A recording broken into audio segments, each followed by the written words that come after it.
हाय। तो general idea part 2।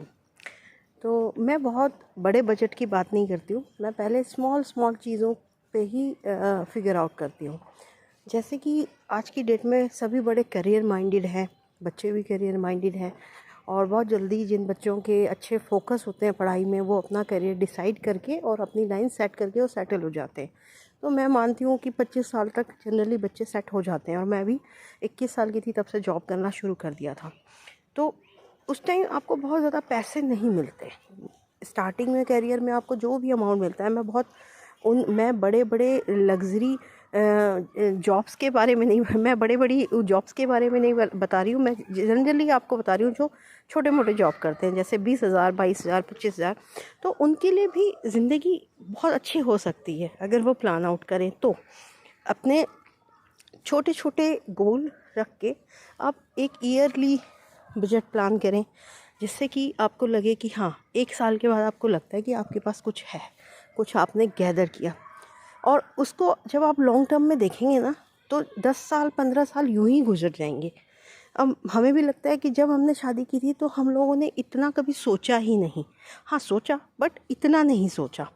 तो उसके बाद जब हमारे को थोड़ी सी लाइफ में तकलीफ़ें आई, उन्होंने हमें सिखाया कि प्रैक्टिकल होना ज़रूरी है, ना कि आप ग्लैमर वर्ड को देख के उसमें ना बहें। जैसे कि आज से कई साल पहले की मैं बात बता रही हूँ, ये बात होगी 1990 की, क्योंकि उस टाइम हम लोग जब स्कूलिंग कर रहे थे तो वो टाइम ऐसा होता था कि उसमें दिखावे का एक अंश मात्र भी नहीं था। आजकल मुझे लगता है कि फ़िल्मी लाइफ में और आम आदमी की लाइफ में कोई फ़र्क ही नहीं है। हर एक आम इंसान जिसके पास बेसिक भी नहीं है, वो भी चाहता है कि वो भी लाइफ ऐसे जिए जैसे कि कोई फिल्म इंडस्ट्री की हीरोइन या हीरो जीते हैं, विच इज़ नॉट पॉसिबल, जो कि संभव ही नहीं है। तो जब जो चीज़ संभव ही नहीं है और जब हम उनमें डूबते हैं, तो फिर हम ऐसा डूबते हैं कि हमारे उभरने की कोई गुंजाइश ही नहीं रह जाती। तो इसमें क्या है, माँ बाप अगर समझाते भी हैं तो बच्चे समझते नहीं हैं। तो मेरे को जो आज की डेट में लगता है कि बच्चों को सबसे ज़्यादा जो समझाना ज़रूरी है, आज से जब मैं 1990s की बात करती हूँ, उस टाइम वैल्यू थी, हर चीज़ की वैल्यू थी। एक तो बच्चे अपने फैमिली में रहते थे तो पेरेंट्स के साथ, दादा दादी के साथ या नाना नानी के साथ या मामा के साथ, मौसी के साथ, उन लोगों का जो इंटरेक्शन था वो एक फैमिली वाला था। आजकल बच्चे को लोगों ने हाथ में मोबाइल दे दिया है, जो उनकी नेसेसिटीज़ है। ठीक है, स्टडी होती है, ये होता है, वो होता है, ठीक है, वो सारी बातें अपनी जगह है। लेकिन समटाइम मुझे लगता है कि ठीक है, पढ़ाई या बच्चे कर रहे हैं, लेकिन 24 आवर्स मम्मियों ने अपना पीछा छुड़ाने के लिए मोबाइल बच्चों को दे देती है। बच्चे मोबाइल में लगे रहते हैं। पहले हम लोग क्या करते थे, हमारा फिक्स टाइम था। मैं अपनी बात बता रही हूँ, किसी और के बारे में मैं नहीं कह सकती, बट मेरे टाइम में ऑलमोस्ट सभी के साथ यही था, क्योंकि गवर्नमेंट सर्विस के लिए सब लोग ट्राई करते थे।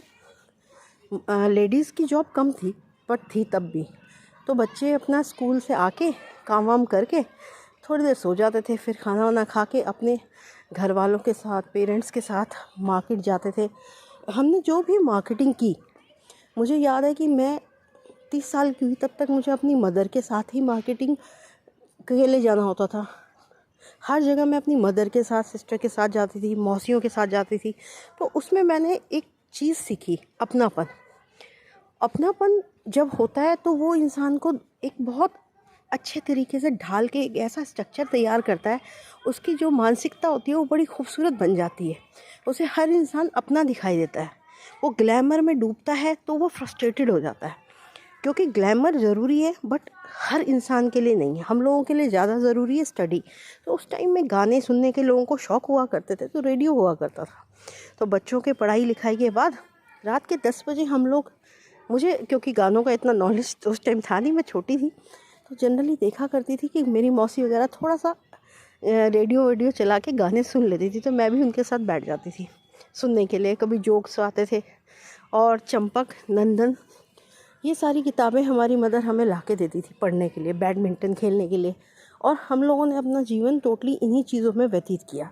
बट आज की डेट में जो सबसे बड़ी चीज़ वो दिखाई देती है, वो ये दिखाई देती है कि लोग अपने बच्चों से पीछा छुड़ाने के लिए उन्हें किसी भी हद तक किसी भी चीज़ में मोबाइल में डुबो देते हैं, और उन्हें कहते हैं कि आप मोबाइल में ही रहिए ताकि हम फ्री रहें। तो अगर आपके अपने बच्चे हैं, फ्यूचर में जब वो बड़े होंगे फिर वो आपसे डिस्ट्रैक्ट होंगे तो आपको लगेगा यार मेरे बच्चे मेरे साथ कैसा बिहेवियर कर रहे हैं। लेकिन आप जानिए, जब आपने उनमें टाइम इन्वेस्ट किया ही नहीं, उन्हें उस प्रकार से डेवलप किया ही नहीं, तो फ्यूचर में वो भी वैसे ही हो जाते हैं। लेकिन ये रियलाइज़ आपको तब होता है जब टाइम हाथ से निकल जाता है। तो बच्चों को पढ़ाइए, मॉडर्न बनाइए, हर चीज़ सिखाइए, लेकिन सभ्यता उसमें सबसे पहले नंबर पे आती है और उनको संस्कार ज़रूर दीजिए। Thank you for watching my channel. Thank you very much.